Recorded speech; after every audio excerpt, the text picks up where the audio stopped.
एक चैप्टर दिया पढ़ने के लिए, यज्ञ से ही रिलेटेड पढ़ाया उन्होंने, इसलिए यज्ञ पे ही पढ़ूंगी आज फिर से मैं, गुरुदेव जो पढ़ाएंगे। आइए, जिसका नाम है यज्ञ एक समग्र उपचार प्रक्रिया।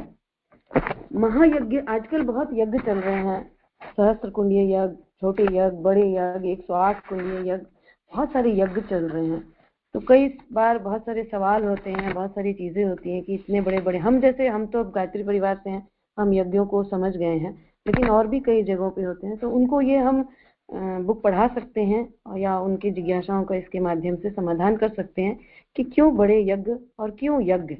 आइए, महायज्ञों द्वारा वायुमंडल और वातावरण का परिशोधन। यज्ञ से आत्मोत्कर्ष तब होता है जब उसमें जीवन को यज्ञमय बनाने की भावना एवं योजना की सम्मिलित होती है। चैप्टर है यज्ञ आयोजन से सूक्ष्म जगत एवं जनमानस का परिष्कार। यज्ञ का ज्ञान पक्ष यह है कि मनुष्य व्यक्तिगत जीवन में पवित्र और सामाजिक जीवन में उदार बनकर रहे, सामूहिकता, जागरूकता, अनुशासन जैसी सत्प्रवृत्तियों का अभ्यास बढ़ाया और इस तरह का वातावरण बनाया जाए। यह दोनों ही पक्ष ऐसे हैं जिनका सही रीति से कार्यान्वयन करने से व्यक्ति और समाज की सर्वतोमुखी प्रगति का द्वार खुलता है। देखने में यज्ञ एक कृत्य मालूम पड़ता है, पर वस्तुतः वह चेतना का एक प्रवाह है। गुरुदेव कह रहे हैं कि यज्ञ एक सिर्फ कर्मकांड दिख रहा है, लेकिन ये एक चेतना का परिवार है, उसे सत्प्रवृत्तियों का समुच्चय भी कह सकते हैं। शास्त्रकारों ने सच ही कहा है कि यज्ञ में देवत्व का परिपोषण होता है और उस पुष्टि प्रक्रिया का प्रतिफल सार्वजनीन संपन्नता और प्रसन्नता की परिस्थितियां उत्पन्न होने के रूप में मिलता है। गायत्री उपासना में यूं प्रेरणा तो सामूहिक सद्बुद्धि के विकास परिष्कार की ही है, पर उसकी क्रिया प्रायः एकाकी जप ध्यान के रूप में ही संपन्न होती है। सामूहिक अनुष्ठानों में भी सब लोग साथ साथ बैठते तो हैं, पर जप ध्यान एकाकी ही करते हैं। यज्ञ विशुद्ध रूप से सामूहिक है। तो ये कितनी अच्छी बात बोली कि हम अगर सामूहिक रूप से जप भी कर रहे हैं तो लेकिन अपने अपने स्तर पे हम जप कर रहे होते हैं, लेकिन यज्ञ एक ऐसी प्रक्रिया है, यज्ञ विशुद्ध रूप से सामूहिक है। इसके एकाकी प्रयोग को निरुत्साहित किया गया है। कम से कम पति पत्नी दो तो हो ही, इसमें कम से कम 2 से कम में काम नहीं चलता। घृत और चरु होने के लिए 2 तो होने ही चाहिए। दैनिक बलिवश अकेले भी किया जा सकता है, पर उसका प्रयोजन भी अनेकों को लाभ पहुंचाना होता है। यज्ञ प्रवृत्ति यह है कि उपयोगी पदार्थों को निज के लिए प्रयोग करने से बचाया जाए, उसे सार्वजनिक हित के लिए वायुभूत बनाकर बखेर दिया जाए। वसुंधरा में समष्टि में व्यष्टि के समर्पण की ही भाव व्यक्ति है। पदार्थों की 3 गति है, ठोस, द्रव्य और वायुर्भूत। यज्ञ में पदार्थों को यज्ञ की सहायता से वायुर्भूत बनाकर उपयोगी पदार्थों को सांस द्वारा सबके लिए उपलब्ध कराया जाता है। यह परमार्थ परायण की जन कल्याण की प्रवृत्ति है। यज्ञ कृत्य के प्राय सभी क्रियाकलाप ऐसे हैं जिनमें अनेकों के सहयोग की आवश्यकता पड़ती है। पवित्र जलाशयों का जल, पवित्र वनस्पतियों का संग्रह, कुंड, मंडप निर्माण, स्वस्ति वाचन, विसर्जन आदि में आरंभ से अंत तक होने वाले सभी क्रियाकृत्यों में सामूहिकता एवं सहकारिता की आवश्यकता पड़ती है।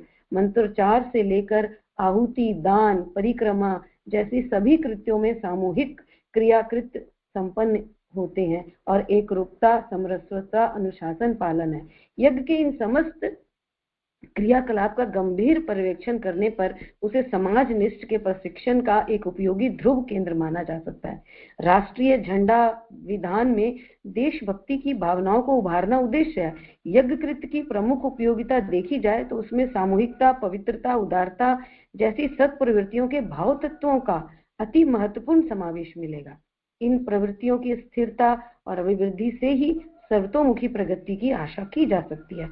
यह तो हुआ यज्ञ का शिक्षण भाग। इसके अलावा यज्ञ का वैज्ञानिक दृष्टि से भी महत्व है। आधुनिक विज्ञान द्वारा भी यज्ञ की उपयोगिता तथा महत्ता प्रमाणित की जा चुकी है। यज्ञ कृत्य का मोटा वैज्ञानिक नाम वायु शोधन है।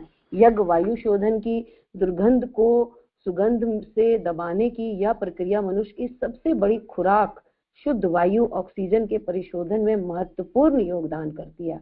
आज जब वायु प्रदूषण की समस्या विश्व संकट का रूप धारण करती जा रही है, तो परिशोधन के प्रमुख अस्त्र यज्ञोपचार को फिर से प्रखर बनाना होगा। यज्ञ का सूक्ष्म विज्ञान है। इसके तत्व ज्ञान और विधि विधान में ऐसे तत्व विद्यमान है जो सूक्ष्म जगत के अदृश्य वातावरण में देवत्व की मात्रा बढ़ाते हैं। उसमें सर्वजनीन सुख शांति में अदृश्य सहायता मिलती है। वायु शोधन को यज्ञ का प्रधान उद्देश्य समझा जाता है। यूं उपयोगिता उसकी भी है, पर वास्तविकता दूसरी ही है। वायु शोधन नहीं, वातावरण का निर्माण यज्ञों का प्रमुख प्रयोजन है। वायु शोधन ही नहीं, वातावरण का निर्माण यज्ञों का प्रमुख प्रयोजन।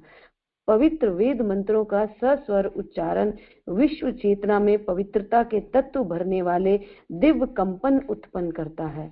सामान्य आग की यज्ञाग्नि देवाग्नि बनाने का कार्य अर्धवायु उद्गाता जैसे विशिष्ट याजकों की श्रद्धा और संकल्प शक्ति करती है।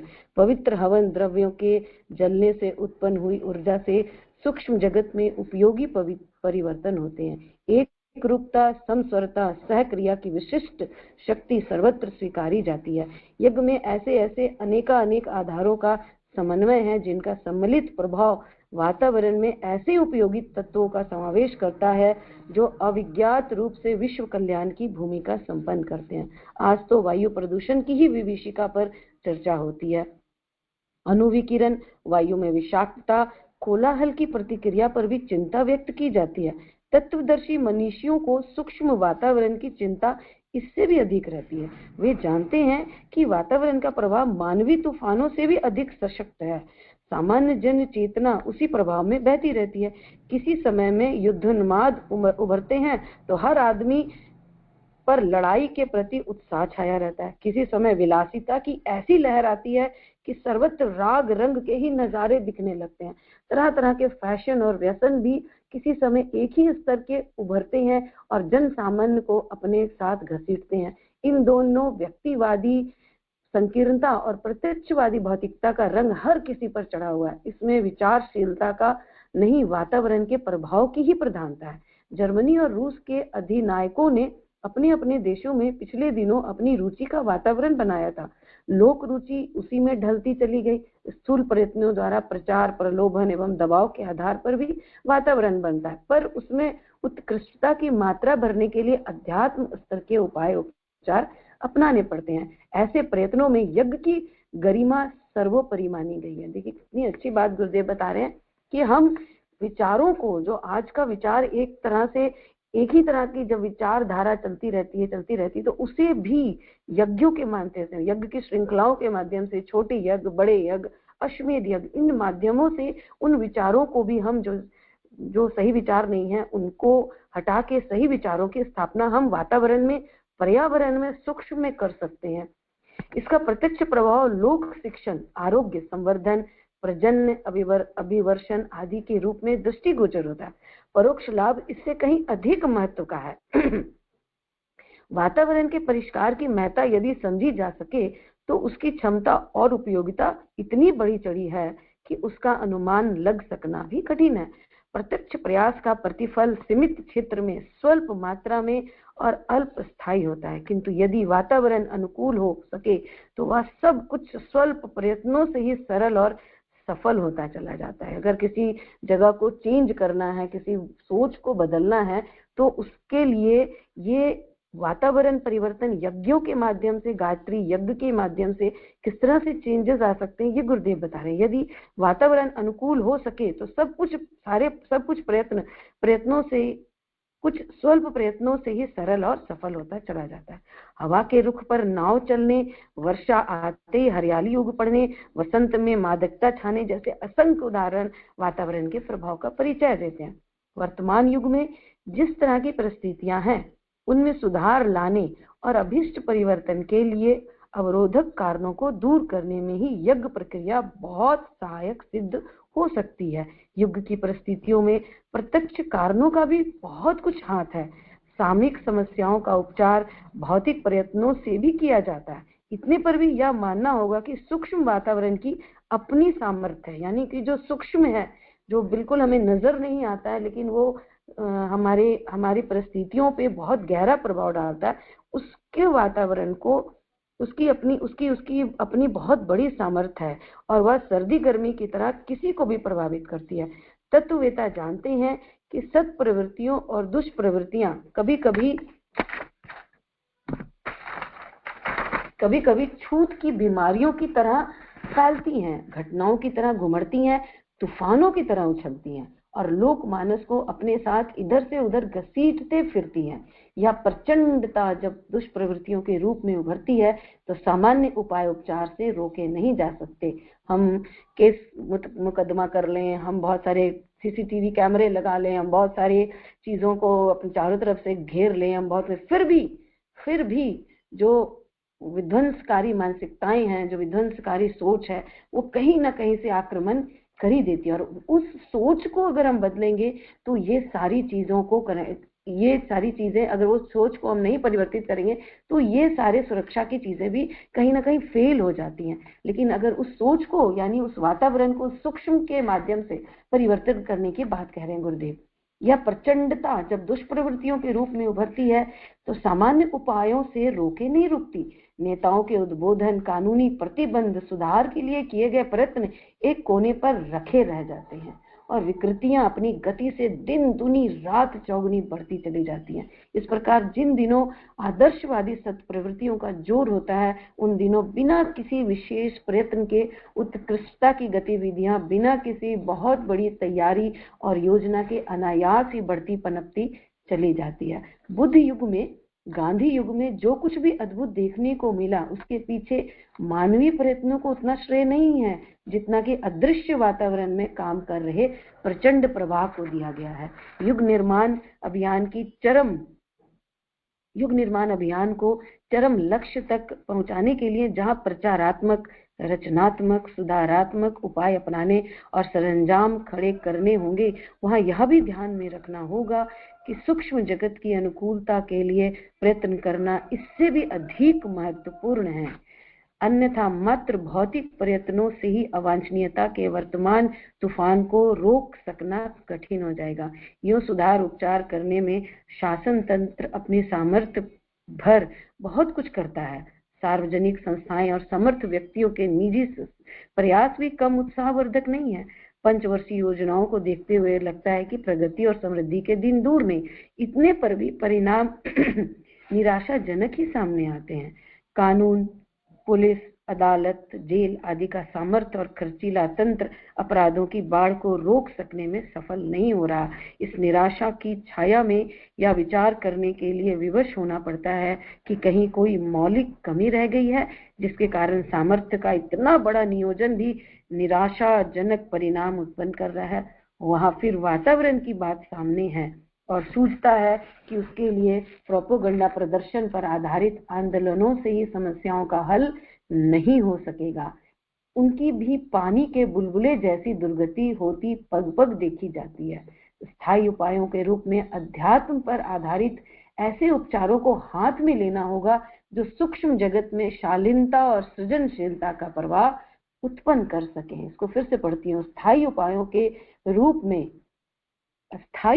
रूप में अध्यात्म पर आधारित ऐसे उपचारों को हाथ में लेना होगा जो सूक्ष्म जगत में शालीनता और सृजनशीलता का प्रभाव उत्पन्न कर सकें। और इसके लिए हम सबको गुरुदेव के इस यज्ञ और जप स्वाध्याय को पकड़ना है और सबके घरों तक लेके जाना है, ताकि ये हर एक घर में, अगर एक साथ 100 घरों में दिन में यज्ञ हो रहा है तो सहस्त्र कुंडीय यज्ञ होगा और वो उतनी दूर का वातावरण परिशोधन होगा जिसके विचारों में नकारात्मकता, जिसके विचारों में पाशविकता, जिसके विचारों में गंदगी होगी, वो भी कहीं ना कहीं सूक्ष्म के उस प्रभाव में आके साफ सुथरा होता चला जाएगा। आगे पढ़ती हूँ। सामूहिक गायत्री महापुरुष चरण जैसे प्रयत्नों को बड़े परिणाम में करने की आवश्यकता अनुभव होती। इस संदर्भ में यज्ञ का विज्ञान और विधान अपनी महत्ता का बार बार स्मरण दिलाता है। कहना ना होगा कि यज्ञ का गायत्री के साथ अन्योन्याश्रित संबंध है, दोनों अविच्छिन्न हैं। विशेष परिस्थितियों में विशेष यज्ञ विधानों की भी उपयोगिता हो सकती है, किंतु वातावरण के परिशोधन जैसे महान और व्यापक प्रयास के लिए तो गायत्री यज्ञ के अतिरिक्त और कुछ सोचा भी नहीं जा सकता। हम सबको गुरुदेव ने कितना बड़ा वो बनाया है कि हम भी इस वातावरण के परिशोधन के सैनिक बन सकते हैं। हम आर्मी में नहीं अगर जा सकते, हम क्या नाम है, एयरफोर्स में नहीं जा सकते, हम देश की सुरक्षा के लिए और कुछ नहीं कर सकते, हम वातावरण में कुछ और नहीं कर सकते, हम पर समाज में निकल के अगर हम कुछ नहीं कर पा रहे हैं या किसी को नहीं, तो आप सोचिए कि ये कितना बड़ी चीज हम लोगों को, कितनी बड़ी पोस्ट दे दी है, यज्ञ करने की पोस्ट, यज्ञ जीवन जीने की पोस्ट और यज्ञ करने और करवाने की पोस्ट, ताकि उस वातावरण को सुरक्षित, उस पर्यावरण को, उस सूक्ष्म को हम वो एनर्जी दे सकते हैं। हमारे माध्यम से भी गुरुदेव वो दिलवा रहे हैं ताकि वो सूक्ष्म परिशोधन होके हमारे अंदर, हमारे हम सबके अंदर पर्जन्य और सुख शांति की वर्षा करे। कहना ना होगा कि यज्ञ का गायत्री के साथ अन्योन्याश्रित संबंध है, दोनों अविच्छिन्न है। विशेष परिस्थितियों में विशेष यज्ञ विधानों की भी उपयोगिता हो सकती है, किंतु वातावरण के परिशोधन जैसे महान और व्यापक प्रयास के लिए तो गायत्री यज्ञ के अतिरिक्त और कुछ भी नहीं सोचा जा सकता। और गुरुदेव ने ये हमें ये पोस्ट, ये डिग्री, ये हथियार हमें दे दिया है, यज्ञ और गायत्री। प्राचीन काल में भी आज की तरह ही वातावरण में विषाक्तता भर जाने और दुष्प्रवृत्तियों के विस्तार से आतंक छा जाने का संकट उत्पन्न था। इसके निवारण के लिए भौतिक प्रयत्न भी चलते रहे, किंतु अध्यात्म उपचारों को विस्तृत नहीं किया गया। उस क्षेत्र के जानकारों ने ऐसे सूक्ष्म प्रयत्न भी जारी रखे जो वातावरण में अनुकूलता उत्पन्न करें और भौतिक सुधार उपायों की सफलता में परोक्ष अनुदान प्रस्तुत करे।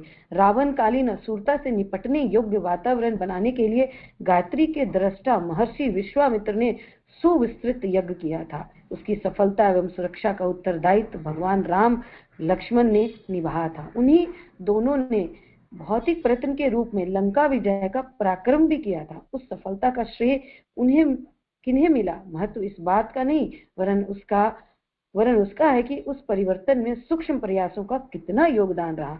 ऋषियों का रक्त घट संचय वस्तुतः उनकी सामूहिक साधना का अलंकारिक वर्णन है। लंका विजय के उपरांत भी तत्वदर्शियों ने देखा कि वातावरण में विषाक्तता अभी भी मौजूद है और उस घटा से फिर से बरस पड़ने की संभावना है। इसका निराकरण करने के लिए महर्षि वशिष्ठ के नेतृत्व में सप्त ऋषियों के सहयोग से 10 अश्वमेधों की सुनिश्चित श्रृंखला चलाई गई। राम लक्ष्मण इसके भी यजमान थे। इन यज्ञों की स्मृति में गंगा तट पर अभी भी दशाश्वमेध घाट बना हुआ है। सूक्ष्म वातावरण का परिशोधन कृत भी लंका विजय के पराक्रम का पूरक माना गया था।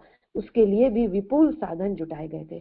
भगवान कृष्ण को भी यही करना पड़ा था, ऐसा गुरुदेव लिख रहे हैं। महाभारत से प्रत्यक्ष दुष्टता का तो समन हो गया था, पर सूक्ष्म जगत में उसका अस्तित्व फिर भी बना रहा। आवश्यक समझा गया कि उसका भी उन्मूलन किया जाए। भगवान कृष्ण के नेतृत्व में पांडवों ने सुविस्तृत राजसूय यज्ञ का आयोजन किया था। लंका युद्ध महाभारत जैसे विक्षोभ उत्पन्न करने वाले कटु कृत्यों की भी प्रतिक्रिया होती है। असंख्यों का चित्कार अंतरिक्ष में भरता है तो उससे अनेकों प्रकार के संकट उत्पन्न होते और विनाश के बादल गरजते हैं। देखिए क्या लिख रहे गुरुदेव, असंख्यों का चित्कार अंतरिक्ष में भरता है तो उससे अनेकों प्रकार के संकट उत्पन्न होते और विनाश के बादल गरजते हैं। इस विपत्ति की निवृत्ति के लिए इतिहास प्रसिद्ध युद्धों के उपरांत आत्मविज्ञानियों ने शोधनात्मक उपचार के रूप में सामूहिक धर्मानुष्ठान किए हैं और उनमें यज्ञ प्रक्रिया को प्रधानता दी है। पिछले 60 वर्षों में 2 विनाशकारी विश्व युद्ध हो चुके हैं। हंगरी, इजराइल, कोरिया, वियतनाम जैसे छुटपुट युद्ध इस बीच कितने ही हो चुके हैं। भारत विभाजन के समय हुए नरसंहार और जापान पर गिराए हुए अणुबम जैसे क्रूर कर्म भी इस अवधि में होते रहे हैं। इन सब की संयुक्त विषाक्तता अभी भी वातावरण में छाई हुई है, ऐसा गुरुदेव लिख रहे हैं। प्रदूषण और क्रंदन दोनों ही युद्धों से उपजती है। अंतरिक्ष में विनाश की घटनाएं बनकर घुमड़ती हैं। अपने समय के अनेक संकटों के पीछे इस विषाक्तता का बड़ा हाथ होने की बात तत्वदर्शी कहते हैं। उस कथन में सच्चाई भी है। ऐसे समय में ऐतिहासिक प्रयत्नों के पुनरावर्तन की आवश्यकता अनुभव की जा रही है और उसी प्रकार के परिशोधन प्रयत्नों की योजना बन रही हो तो उसका औचित्य ही माना जाएगा। प्रत्यक्ष जगत में छाए हुए संकटों की निवारक योजना बनाने की भांति ही अंतरिक्ष के परिशोधन पर ध्यान दिए जाने का औचित्य है। इसके लिए सूक्ष्म जगत को असाधारण रूप से प्रभावित करने वाली यज्ञ परंपरा का प्रयोग चल रहा हो तो उसे महामनीषियों के मार्गदर्शन का अनुगमन ही कहा जाएगा। यानी हम सब जो ये यज्ञ हम लोगों से गुरुदेव करवा रहे हैं और ये जगह जगह जो यज्ञ हो रहे हैं, ये ऋषि मुनियों का, इन सब का कहीं ना कहीं मार्गदर्शन ही है और उनका उनकी सहायता है और गुरुदेव का आशीर्वाद है। संव्याप्त विकृतियों के निराकरण का एकमात्र उपाय दमन ही नहीं है। संव्याप्त विकृतियों के निराकरण का एकमात्र उपाय दमन ही नहीं है, उसका दूसरा उपाय शमन भी है। शमन अर्थात समझाया जाना, समाधान। दमन के लिए दंड विधानों का आश्रय लेना पड़ता है और शमन के लिए लोक शिक्षण का, जन जन का उपाय अपनाना पड़ता है, जन जागरण का उपाय अपनाना होता है। संसार के शक्तिशाली तंत्र दो ही हैं, धर्म और दूसरा शासन। दोनों ही क्षेत्रों में सामयिक समाधान के लिए अपने अपने क्षेत्रों के प्रतिभाशाली लोगों का सम्मेलन बुलाया जाता था और उसमें विचार विनिमय के माध्यम से ऐसा निर्धारण किया जाता था जो सुधार की आवश्यकता पूरी कर सके। ऐसे आयोजनों को विशिष्ट यज्ञ कहा जाता था। इनमें धर्म क्षेत्र के आयोजनों को वाजपेयी यज्ञ और शासन क्षेत्र के सम्मेलनों को राजसूय यज्ञ कहते थे। राजसूय यज्ञों में अश्वमेध की प्रधानता थी। वाजपेयी यज्ञों में गायत्री यज्ञों की, सामयिक समस्याओं के समाधान में इनका असाधारण योगदान रहा। अपने गायत्री यज्ञों एवं अश्वमेध श्रृंखला के साथ जुड़े रहने वाले युग निर्माण सम्मेलनों, प्रज्ञा आयोजनों का संयुक्त धर्मानुष्ठान एक प्रकार से प्राचीन काल की राजसूय एवं वाजपेयी परंपरा के अंतर्गत ही आता है। क्रांतियां तोड़ फोड़ को, बदलाव परिवर्तन को कहते हैं। उसमें उखाड़ पछाड़ का विध्वंसात्मक पक्ष आगे रहता है।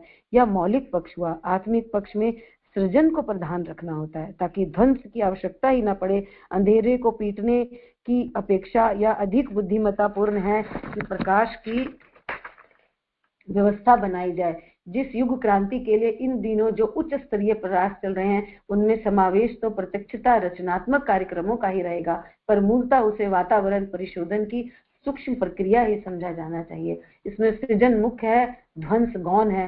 सत प्रवृत्तियों के विवर्धन का अनुपात जिस क्रम में बढ़ेगा उसी प्रकार दुष्प्रवृत्तियां घटती चली जाएंगी। दुष्प्रवृत्तियां तोड़ने भर में आवश्यक नहीं कि सत्प्रवृत्तियां बढ़ ही जाएं, रिक्तता भी आ जाए, किंतु सृजनात्मक प्रयोगों का सत परिणाम सुनिश्चित है। उससे विध्यात्मक तत्वों का सहज निराकरण होता चला जाएगा और युग क्रांति का उद्देश्य सुगमता पूर्वक होता चलेगा। गायत्री यज्ञों की श्रृंखला में युग क्रांति के स्थूल और सूक्ष्म के उन सभी तत्वों का समावेश है जो जनमानस को, व्यापक वातावरण को परिष्कृत करके उज्जवल भविष्य की संरचना कर सकते हैं। इसी सामर्थ्य को ध्यान में रखते हुए इन दिनों समर्थ ऊर्जा उत्पन्न करने वाले यज्ञों की सुव्यवस्थित श्रृंखला बनाई गई है। अनेकों स्थानों पर यज्ञ का आयोजन हो रहा है। टाइम हो गया मेरे को? हेलो? नहीं वैसे, और हाँ जी वैसे अभी टाइम है, आप कर सकती है। 5 मिनट और है। मैं 5 मिनट में तो मैं फिर कोई एक चैप्टर को पढ़ देती हूँ, एक पैराग्राफ कर देते हैं।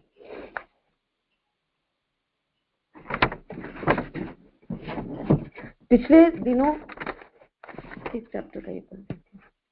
पिछले दिनों 2 महायुद्ध होकर चुके हैं। वे द्वापर त्रेता के युद्धों से भी भयंकर थे। उनमें पर्वतों जितनी बारूद जली है, करोड़ों की संख्या में लोग हताहत हुए हैं। तब से लेकर अब तक छुटपुट क्षेत्रीय युद्ध चलते ही आ रहे हैं और वायुमंडल तथा वातावरण में विष भरते रहे हैं। मद्य, मांस, अनाचार, व्याभिचार आदि दुष्कृतों की भी गगनचुंबी अभिवृद्धि हुई है। नास्तिकता के कुचक्र में आधी दुनिया आ गई है। विश्व के मूर्धन्य राजनेता जल, भूगर्भ तथा वायुमंडल में अगिनत विस्फोट कर अणु युद्ध, अंतरिक्ष युद्ध आदि की ऐसी तैयारियां कर रहे हैं जिससे धरती पर से मनुष्य का अस्तित्व उड़ जाएगा। ऐसी विषम वेला में आवश्यक था कि किन्हीं बड़े हाथों, बड़े संगठनों, बड़े साधनों से सहयोग पूर्वक बड़ा द्रव्य यज्ञ तथा ज्ञान यज्ञ किया जाए, पर बिखराव की, अहंता की, क्षुद्रता की दुष्प्रवृत्ति समूचे वातावरण पर छा जाने से वैसा न बन सका। इतने पर भी गायत्री परिवार ने हिम्मत नहीं हारी और अपने स्वल्प साधनों को समग्र रूप से में झोंक कर वह कदम उठाया जो भूतकाल में बड़े लोगों ने बड़े आयोजनों के रूप में उठाए थे। अंतर इतना है कि वे एक स्थान पर एक संयोजक के रूप में हुए थे और इन्हें विकेंद्रित रूप में किया गया। मथुरा में हुआ सन 58 में 59 का सहस्त्र कुंडीय गायत्री महायज्ञ, जिसमें 4 लाख लोग सम्मिलित हुए थे, हजारों वर्षों तक याद किया जाता रहेगा, क्योंकि वह हर दृष्टि से अपने ढंग का अनोखा था। इसके उपरांत 3600 गायत्री शक्तिपीठों और 10,000 प्रज्ञा संस्थानों द्वारा उस कार्य को अपनी सामर्थ्य अनुसार बराबर जारी रखा गया है। हरिद्वार और मथुरा में तो नित्य गायत्री जप और हवन होता है। इन दिनों 24 लाख परिजनों द्वारा एक माला नित्य के हिसाब से 24 करोड़ नित्य गायत्री जप का अनुष्ठान चल रहा है, जो युग संधि के अंत तक वर्षों तक लगातार चलता रहेगा। शांति कुंज की 9 कुंडीय यज्ञ श्रृंखला में नित्य गायत्री यज्ञ होता है। उसी प्रकार गायत्री तपोभूमि मथुरा में भी शक्ति पीठों में से अधिकांश ऐसी हैं जो दैनिक या साप्ताहिक यज्ञ क्रम चलाती हैं। प्रचारक मंडलियां देशव्यापी दौरे पर जाती हैं और हर आयोजन में सामूहिक यज्ञ होता है। शत कुंडीय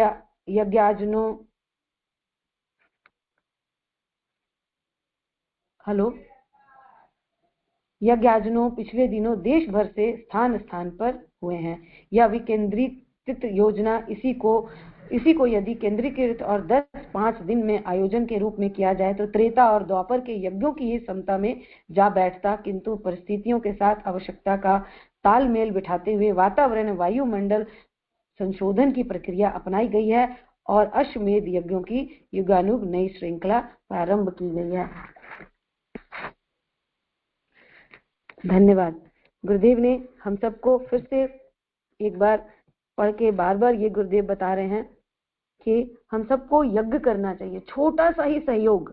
हम फिर से गुरुदेव के सैनिक तो हैं ही और हम सब कर भी रहे होंगे, लेकिन फिर भी रिमाइंड के तौर पे अपने आप को भी और सबको बोलूंगी, यज्ञ ना छोड़ें। भोजन छोड़ दें एक टाइम, यज्ञ ना छोड़ें। क्यों? क्योंकि यज्ञ से वातावरण का परिशोधन होता है, पर्यावरण का परिशोधन होता है।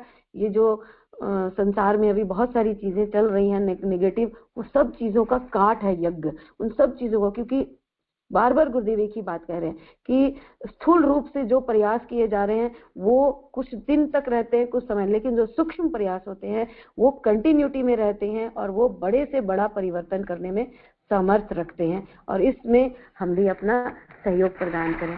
सभी को धन्यवाद, प्रणाम, जय गुरुदेव।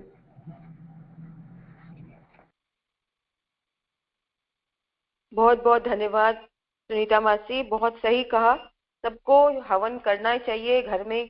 छोटा सा हम लोगों जो वैश्य बलि के थ्रू जो हम यज्ञ करते हैं, हवन करते हैं, वो तो आराम से सब कर सकते हैं और सबको करना चाहिए। क्योंकि ये जो हम मासी आपने जो बताया है, ये अभी तो हम लोग 14 लोग हैं जो सुन रहे हैं, लेकिन ये यूट्यूब में अपलोड हो जाएगा तो ये मैसेज बहुत सारे लोगों तक जाएगा। उन सभी लोगों से रिक्वेस्ट है कि हवन जरूर करें, अपने दिन का एक रूटीन में शामिल कर ले हवन को। बहुत बहुत धन्यवाद सुनीता मासी। अब मैं जया मासी का नाम लूंगी। जया मासी।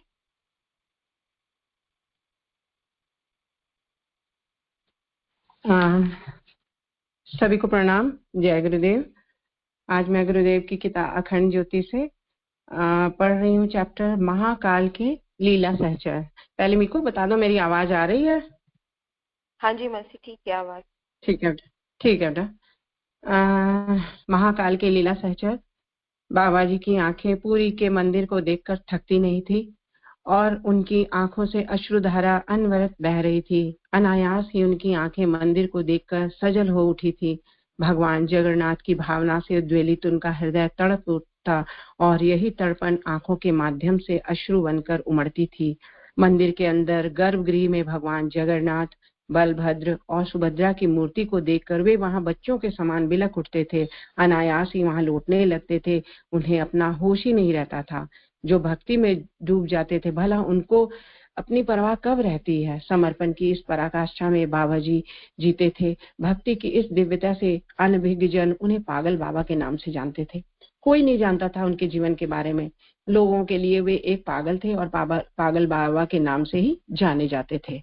पागल बाबा कहाँ से आए, कब से वे श्री क्षेत्र श्री भगवान के भक्ति में डूबे थे कोई नहीं जानता था। वे शांत भाव से अपलक दृष्टि से भगवान जगन्नाथ के विग्रह को देखते रहते थे। भक्ति की अशेष सीमा जब तटबंध को तोड़कर उफन पड़ती थी तो उनके कंठ से भगवान की स्तुति निकल पड़ती थी और वे कीर्तन करने लगते थे।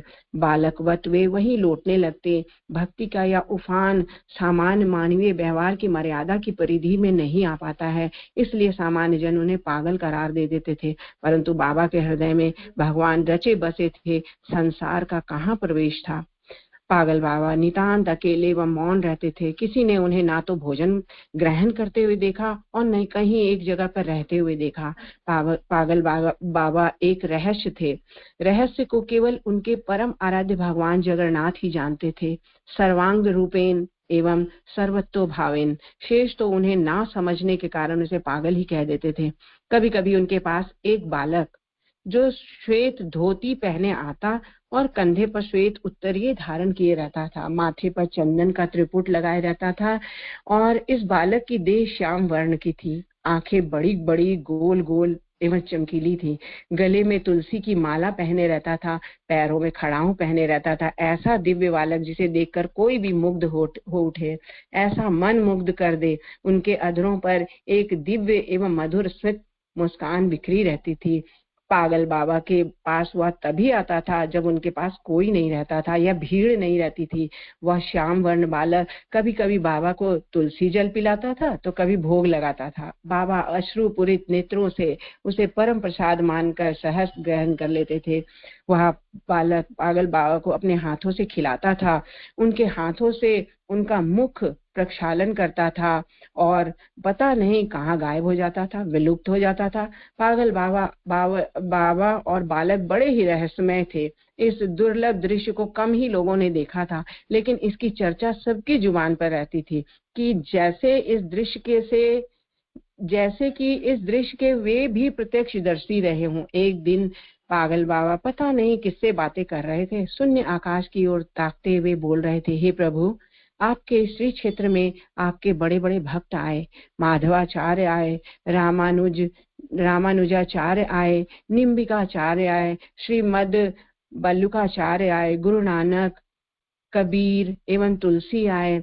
परम भक्त चैतन्य महाप्रभु को भी आपने यहाँ आश्रय दिया। मैं तो दीनहीन क्षुद्र जीव हूँ। इस संसार में रहते हुए भी सांसारिक जीवन से अपरिचित मूढ़ अज्ञानी हूँ। संसार ने मुझे नकार दिया है। अब तेरे सहारे इतने दिन गुजर रहे हैं, अब आगे भी एकमात्र तुम ही सहारा हो। जब से हो संभाला है, तुम्हारे अलावा और कोई समझ में नहीं आता है। पागल बाबा की इस भावना का समर्थन समुद्र की उद्दाम लहरें किनारे पर टकरा कर रही थी। निरंतर चलती हवाओं ने भी उसमें सहमति भरी। हवाओं से झुके नारियल के पेड़ों की भी यही स्थिति थी। इसके बीच नारियल के पेड़ से एक नारियल टूटकर बाबा के पैरों में आ गिरा, जैसे मानो कहने चाहता हो कि समूची प्रकृति आपकी इस भावना का सम्मान कर रही है। अस्ताचलगामी भास्कर की स्वर्णिम किरणों से अनंत व्यापी समुद्र पिघले हुए स्वर्ण के समान प्रतीत हो रहा था। समुद्र के किनारे बाबा रेत में बैठे सूर्य भगवान को निहार रहे थे। सूर्य भगवान स्वयं बाबा की भक्ति से प्रसन्न होकर उनके चरण पखारने के लिए उद्यत हो रहे थे।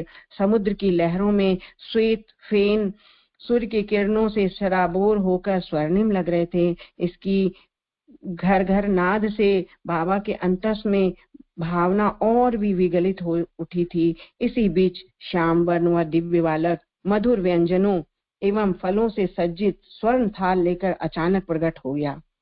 बालक को देखकर बाबा की आंखों में अश्रुधारा सावन भादों के समान बहने लगी। बालक के अधरों पर सदा की भांति एक स्मित मुस्कान बिखरी हुई थी। बालक का मुखमंडल जादुई सम्मेलन लिए हुए था और देह से अष्टगंध सुवासित हो रही थी। वहां भक्त और भगवान दोनों एक दूसरे से सुपरिचित थे। बाबा के हृदय मंदिर में वही तो बसते थे और भक्त के लिए भगवान बरबस खींचे चले आते थे। बालक ने बाबा को पहले अपने हाथों से भोजन कराया। बाबा को तो मानो शुद्ध ही नहीं रही।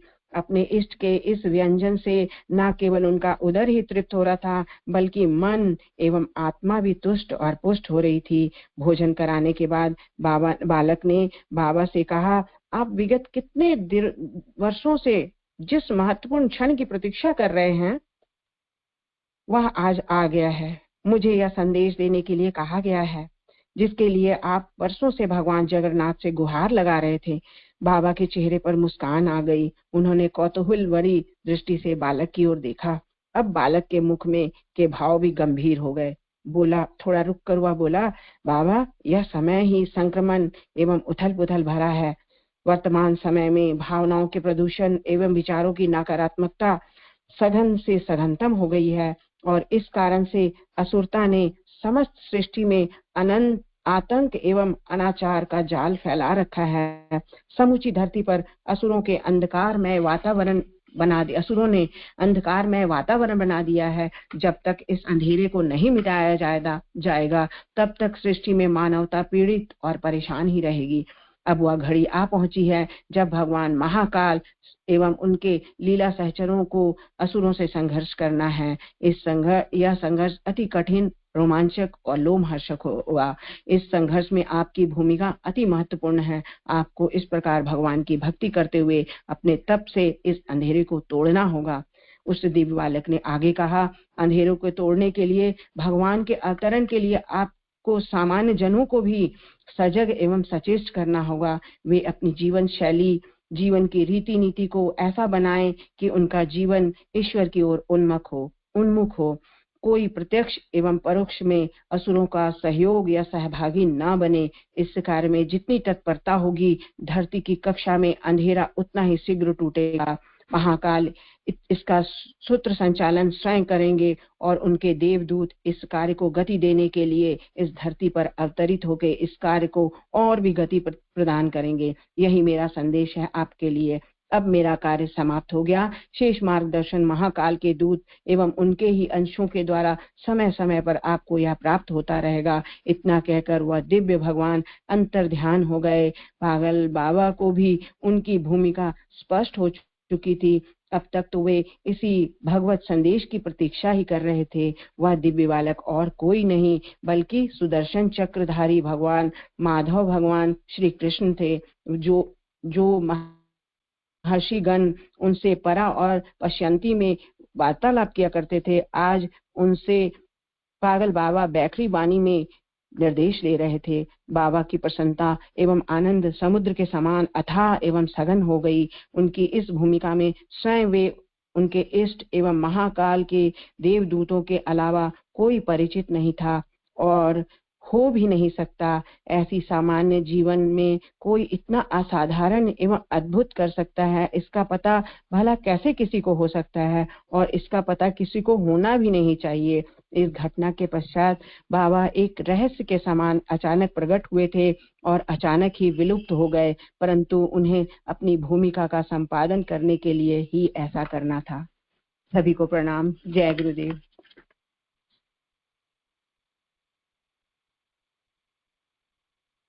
बहुत बहुत धन्यवाद जया मासी, बहुत अच्छी स्टोरी सुनाई। आप हमेशा भक्ति वाली स्टोरी लेकर आती हैं और बहुत अच्छा लगता है। सचमुच जिनको भक्ति का एक्सपीरियंस है वो ये स्टोरी को और अच्छे से फील कर पाएंगे, क्योंकि मुझे मतलब मैं पर्सनली बताती हूँ, मेरे को कर्म कांड में बहुत ज्यादा इंटरेस्ट नहीं होता है, लेकिन हाँ भक्ति का, क्योंकि मेरी मम्मी हमेशा बचपन से ही भगवान कृष्ण की स्टोरी सुनाती आई है हम लोग को, तो मेरे अंदर खासकर मुझे भक्ति में बहुत मजा आता है। तो ये जो मासी ने स्टोरी सुनाया है, अगर हम लोग को भगवान से कुछ मांगना है तो उनसे अगर भक्ति मांगिएगा और भगवान ने वो आपको दे दिया ना, तो सचमुच उस चीज में इतना आनंद है ना, इतना ज्यादा आनंद है कि आप सोच भी नहीं सकते। बहुत बहुत धन्यवाद जया मासी। आपसे रिक्वेस्ट करूंगी कि ऐसी स्टोरीज आप मासी और लेकर आए। बहुत टचिंग स्टोरी थी, बहुत आनंद आया। और अब मैं उषा दीदी का नाम लूंगी। उषा दीदी। हेलो, प्रणाम दीदी, जय गुरुदेव। दीदी मेरी आवाज ठीक आ रही? हाँ जी दीदी। आज हम जो लेख पढ़ने जा रहे हैं वो अक्टूबर 2018 अखंड ज्योति का एक लेख है, इच्छा मृत्यु और परलोक गमन। आज जो हम लेख पढ़ रहे हैं वो भीरावा बाई के जीवन से संबंधित है। उनके त्याग और समर्पण की कहानी है और कैसे उन्होंने, कोई व्यक्ति तप करता है तो जीवन में सब कुछ मिलता चला जाता है और हम भगवान के इतने नजदीक चले जाते हैं कि इच्छा मृत्यु भी हमें प्राप्त हो जाती है। तो आइए हम शुरू करते हैं। भीरावा बाई का जन्म मुल्तान में पंडित श्री राम प्रभुदयाल शर्मा जी की पुत्री के रूप में हुआ था। समयानुसार भीरावा बाई का विवाह पंडित श्री हरनारायण जी के साथ संपन्न हुआ। श्री हरनारायण जी अत्यंत सरल, सौम्य, सदाचारी और सात्विक विचारों से संपन्न सादा जीवन जीते थे। वे सरकारी नौकरी करते थे। भीरावा बाई भी अत्यंत सदाचारिणी, धर्मपरायण एवं पतिव्रता थी। भगवत कृपा से पति पत्नी दोनों ही साधना, भजन, व्रत, उपवास, तीर्थ यात्रा आदि बड़े प्रेम व श्रद्धा पूर्वक साथ साथ किया करते थे। उसी समय पंजाब के प्रसिद्ध संत स्वामी सियाराम जी महाराज मुल्तान पधारे। उनके सत्संग में भीरावा बाई भी अपने पति के साथ आने लगी। स्वामी जी के सत्संग से ये दंपत्ति बहुत प्रभावित हुए। उनकी प्रार्थना सुनकर स्वामी जी ने पति पत्नी को योग की दीक्षा दी। पति पत्नी दोनों ब्रह्म मुहूर्त में उठते, स्नान आदि से निवृत्त होकर अपने इष्ट देव योगेश्वर श्री कृष्ण की पूजा आराधना करते, फिर योग की साधना में लग जाते और गहन ध्यान का आनंद लेते। इसमें समर्पण की बात गुरुदेव ने बताई है कि कैसे उन्होंने गुरुदेव को, अपने गुरु को समर्पण कर दिया अपने आप को, तो गुरुदेव ने भी उन्हें दीक्षित किया और दोनों ही पति पत्नी उसी के अनुसार अपने जीवन अनुशासित रूप से जीने लगे। भीरवा बाई तो साधना में शरीर की तनिक भी चिंता नहीं करती थी और 5-5 दिन तक निराहार रह जाती थी। उन्होंने कई चंद्रायन व्रत भी किए और व्रतोपवास द्वारा शरीर को सूक्ष्म बनाने का उनका प्रयास चलता रहता। योग साधना के समय भी उनके आराध्य श्री कृष्ण का विग्रह सदा उनके साथ रहता। श्री कृष्ण कीर्तन में वे प्राय प्रेम विभोर हो जाया करती।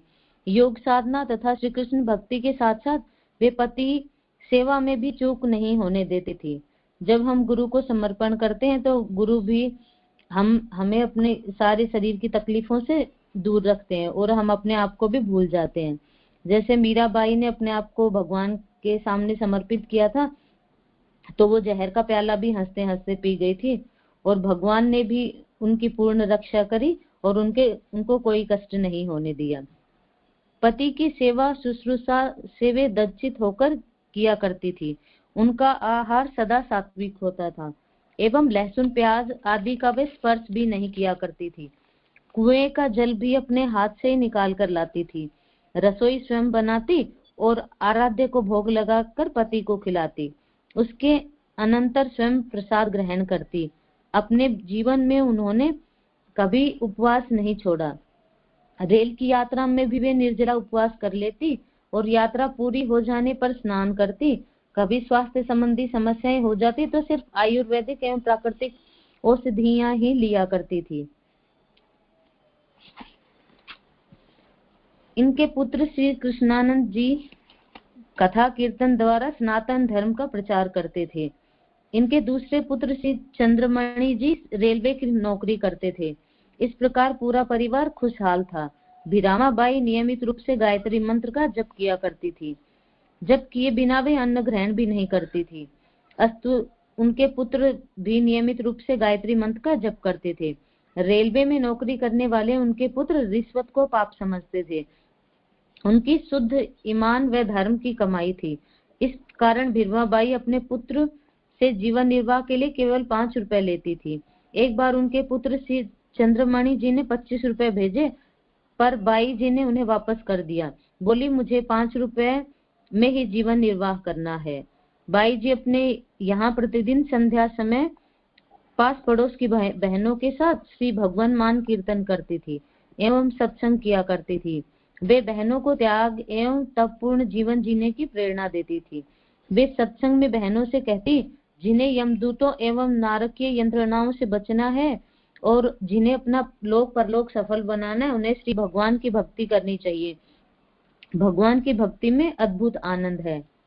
जैसे माता पिता बच्चों को संस्कार देते हैं तो वैसे भी बच्चे बनते चले जाते हैं। जिस प्रकार उन्होंने अपने पुत्र को गायत्री की साधना करना सिखाया था और ईमानदार व शुद्ध श्रम की कमाई करना सिखाया था, बच्चे अपने माता पिता या परिवार के वातावरण को देखकर उन सब चीजों को सीखते हैं, चाहे अच्छी हो या बुरी। इसलिए हमें भी सही व्यवहार करना चाहिए ताकि बच्चे भी सही मार्ग पर आगे बढ़ सके। और जितने सीमित साधन में उन्होंने जीवन को निर्वाह किया, थोड़ी सी आय में ही, गुरुदेव भी हमें ऐसे ही सिखाते हैं कि थोड़ी सी आय में ही हमें भी अपने जीवन को निर्वाह करना चाहिए। कथा कीर्तन एवं सत्संग, मानस पाठ आदि के द्वारा वे सनातन धर्म के प्रचार में संलग्न रहती थी। अपने पति की मृत्यु के बाद उनका मन संसार से और अधिक विरक्त हो गया था। उनकी साधना और तीव्र होती चली गई। फलस्वरूप उन्हें अपने मृत्यु काल का ज्ञान हो गया और उन्होंने अपने शरीर त्याग कर निश्चित समय सबके समक्ष प्रकट कर दिया। उनके परिचितों को यह सुनकर बड़ा क्लेश हुआ। जो लोग तप साधना करते हैं तो उनको अपनी मृत्यु का भी आभास हो जाता है कि कब वो इस शरीर को छोड़कर जा रहे हैं। उनकी घोषित मृत्यु की तिथि के दिन बड़ी भीड़ थी। सारे परिचित, परिवार के सदस्य, रिश्ते नाते, आस पड़ोस के सभी लोग बाई जी के परम धाम गमन का दृश्य देखने के लिए उपस्थित हो गए थे। गौ के पवित्र गोबर से धरती लिपी गई, सामने श्री कृष्ण का चित्रपट रखा गया और गाजे बाजे के साथ भगवान नाम संकीर्तन प्रारंभ हुआ। दिन के 4 बजे बाई जी को यह संसार छोड़ देना था। उन्होंने स्नानोपरांत शुद्ध वस्त्र धारण कर लिए श्री कृष्ण जी की सर्व विधि पूजा एवं प्रार्थना की। गंगा जल, तुलसी एवं श्री भगवान का चरणामृत मुख में लेकर आसन पर बैठ गई। प्राणायाम के द्वारा वे शरीर छोड़ने ही जा रही थी कि उनके भतीजे पंडित जुगल किशोर के पुत्र वैदराज पंडित श्री देवेंद्र शर्मा भीड़ चीरते हुए बाई के चरणों में प्रणाम कर उनके सम्मुख हाथ जोड़कर खड़े हो गए। परम पूजनीय मां श्री देवेंद्र शर्मा जी ने निवेदन किया, आप प्रेम, भक्ति एवं वैराग्य की मूर्ति एवं सनातन धर्म की प्रचारिका है।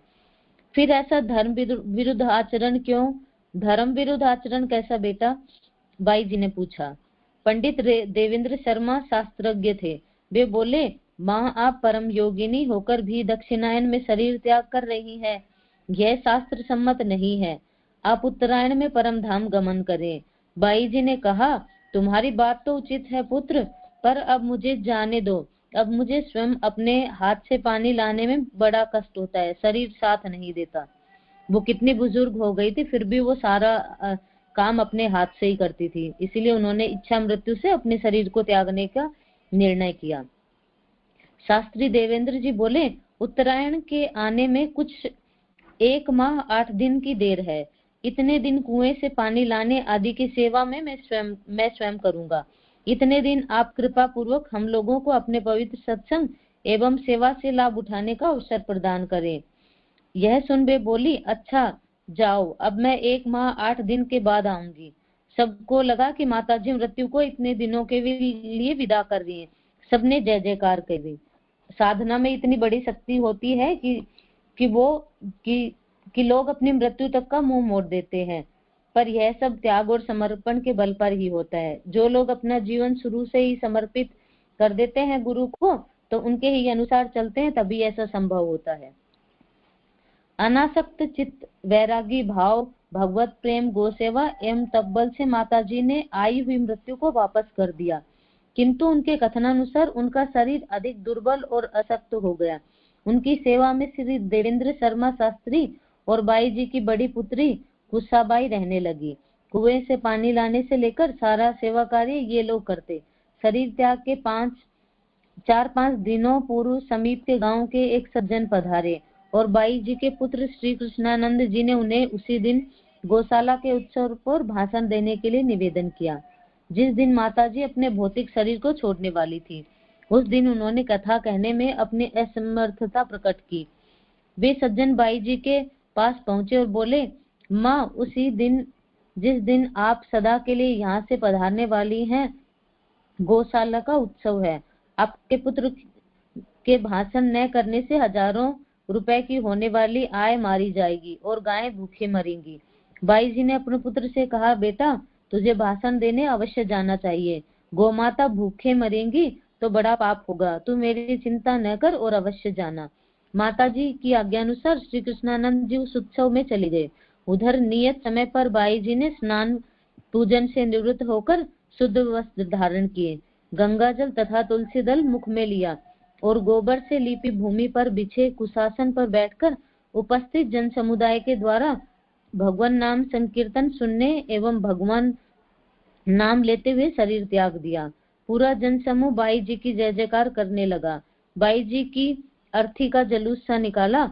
भगवान नाम संकीर्तन हो रहा था। अर्थी पर पुष्प और पुष्पमालाएं चढ़ाई जा रही थी।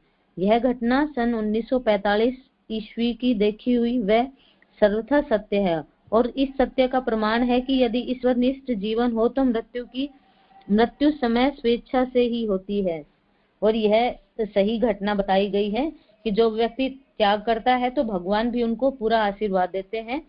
और जीवन में अनुशासन सबसे महत्वपूर्ण पक्ष है। अनुशासन से ही उन्होंने अपनी इच्छा मृत्यु को भी आमंत्रण दिया। इसी के माध्यम से हम जीवन में सही मार्ग पर आगे बढ़ते हैं। इसी के साथ मैं अपनी बात को विराम देती हूँ। प्रणाम। जय गुरुदेव।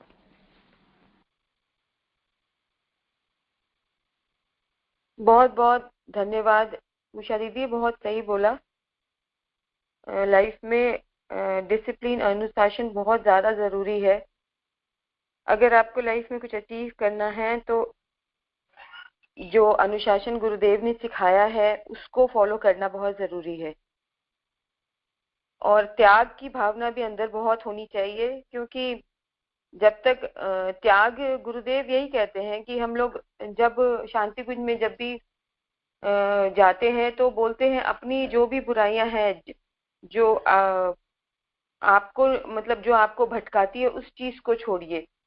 तो कभी कभी बहुत सारे लोगों को ऐसा होता है कि वो चीज छोड़ने में प्रॉब्लम होती है, लेकिन उनको ये नहीं पता है कि इसके पीछे कितना बड़ा फायदा छुपा हुआ है। तो बिल्कुल करेक्ट कहा। अपने अंदर की बहुत सारी भावनाएं हैं, अपना जो सोच होती है, किसी को बहुत घृणा आती है और किसी को बहुत गुस्सा आता है, कभी कभी अपना स्वाभिमान ही अपने आप को परेशान करता है, ईगो जिसको बोलते हैं वो। तो ये सारी चीजें जब आप लाइफ में सब छोड़ देते हो, गुरु के कहने पे, और गुरु के हिसाब से आप चलते हो, तो भगवान आपको आपकी इच्छा की चीजें जरूर प्रदान करते हैं। बहुत बहुत धन्यवाद उषा दीदी। मैं सुनीता मासी का भी बहुत बहुत धन्यवाद करूंगी और जया मासी का भी बहुत बहुत धन्यवाद। आज का स्वाध्याय यही समाप्त करते हैं। अब आहुतियों का कार्यक्रम शुरू करते हैं।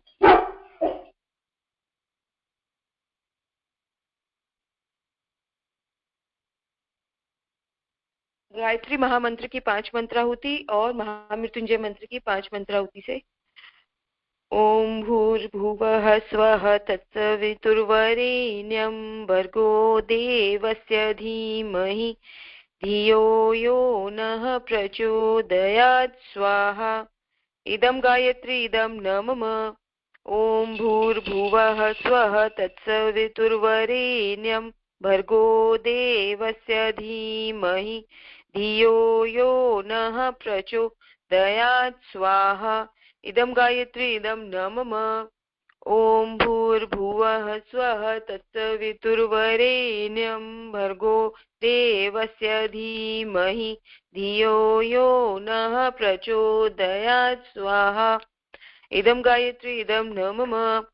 ओम भूर्भुवः स्वः तत्सवितुर्वरेण्यं भर्गो देवस्य धीमहि धियो यो नः प्रचोदयात् स्वाहा। इदं गायत्री इदं न मम। ओम भूर्भुवः स्वः तत्सवितुर्वरेण्यं भर्गो देवस्य धीमहि धियो यो नः प्रचोदयात् स्वाहा। इदं गायत्री इदं न मम। सभी के स्वस्थ जीवन, खुशहाल जीवन के लिए, लंबी आयु के लिए महामृत्युंजय मंत्र की 5 मंत्राहुति।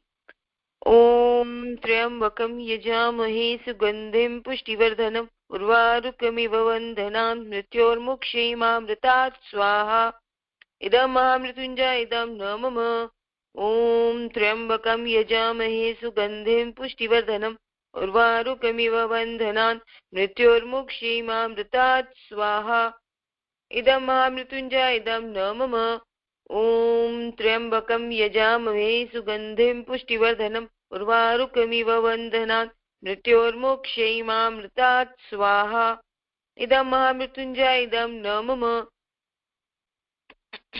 ॐ त्र्यम्बकं यजामहे सुगन्धिं पुष्टिवर्धनम् उर्वारुकमिव बन्धनान् मृत्योर्मुक्षीमामृतात् स्वाहा इदं महामृत्युञ्जय इदं न मम ॐ त्र्यम्बकं यजामहे सुगन्धिं पुष्टिवर्धनम् उर्वारुकमिव बन्धनान् मृत्योर्मुक्षीमामृतात् स्वाहा इदं महामृत्युञ्जय इदं न मम शांति पाठ ओम ध्यो शांति अंतरिक्षगं शांति पृथ्वी शांति रापः शांति रोषदयः शांति वनस्पतयः शांति विश्वे देवा शांति ब्रह्म शांति सर्वगं शांति शांतिरेव शांति सामा शांतिरेधि ओम शांति शांति शांति सर्वारिष्ट शांतिर्भवतु।